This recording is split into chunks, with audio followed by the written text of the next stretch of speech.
पशुपालन आणि दुग्धव्यवसायात जगात अग्रेसर असलेल्या नेदरलँडमधील तज्ज्ञांनी राधानगरी इथं गोकुळचे संचालक अभिजित तायशेटे यांच्या गोठ्याला भेट दिली. जनावरांचं शास्त्रीय संगोपन, आधुनिक गोठा व्यवस्थापन आणि दूध उत्पादन वाढीसाठी त्यांनी मार्गदर्शन केलं. या भेटीमुळे परिसरातील दूध उत्पादकांमध्ये आधुनिक दुग्ध व्यवसायाबाबत नवा उत्साह निर्माण झालाय.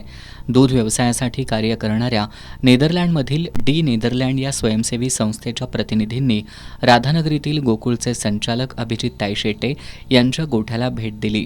यावेळी नेदरलँडचे पशुवैद्यकीय तज्ज्ञ डॉक्टर इरव्हिन यांनी गोठ्यातील जनावरांची पाहणी करत दुग्ध व्यवसायातील जागतिक मानकांनुसार जनावरांचा आहार, आरोग्य आणि स्वच्छता यांचं महत्त्व स्पष्ट केलं. कमी खर्चात अधिक आणि दर्जेदार दूध उत्पादन कसं मिळवता येईल याबाबत त्यांनी शेतकऱ्यांना मार्गदर्शन केलं.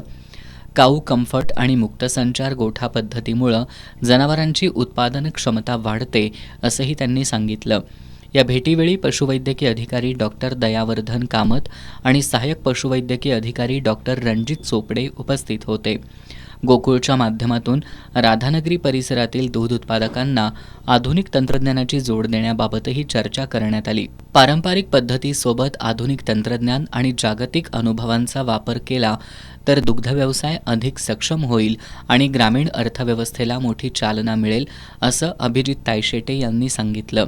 या भेटीमुळे राधानगरी परिसरातील दूध उत्पादकांमध्ये आधुनिक गोठा व्यवस्थापन आणि दुग्ध व्यवसायाबाबत नव्या संधींची आशा निर्माण झाली आहे.